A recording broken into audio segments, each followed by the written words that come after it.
Just when you thought the tensions between Serbia and Kosovo couldn't get any worse, a deadly siege at a Serbian orthodox monastery in the restive northern part of Kosovo has laid open the fault lines.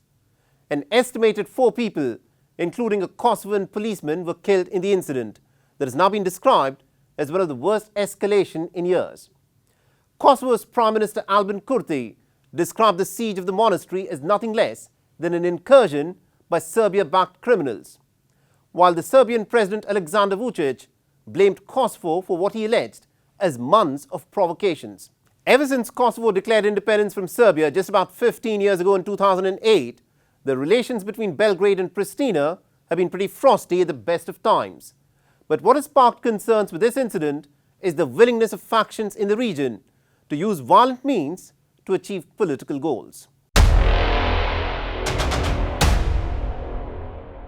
Trouble began at 3 a.m. in the early hours of the morning on the 24th of September. Masked attackers wearing army fatigues ambushed a police patrol near the village of Banjiska in northern Kosovo. One Kosovo law enforcement officer was killed, while another sustained serious injuries.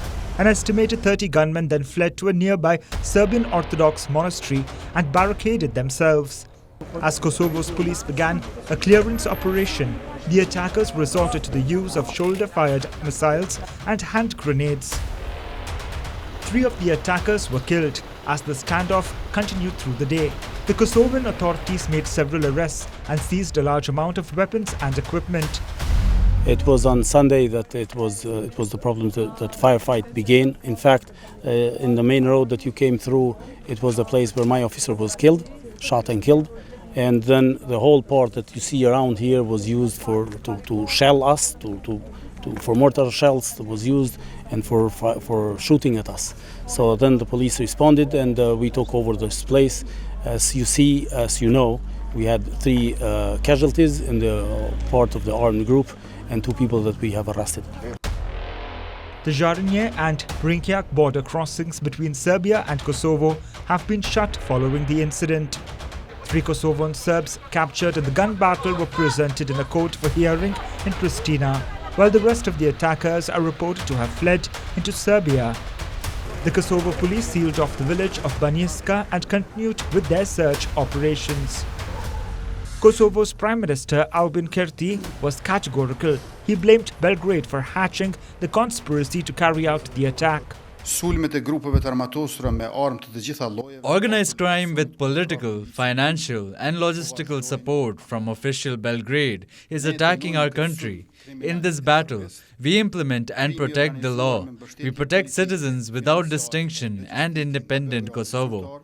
Criminals and those who gave the order will be caught, tried and punished. The government is ready to respond to crime and criminals, terror and terrorists. But the Serbian President Alexander Vucic rubbished the allegations. Instead, he blamed the violence on the policies pursued by Albin Kurti.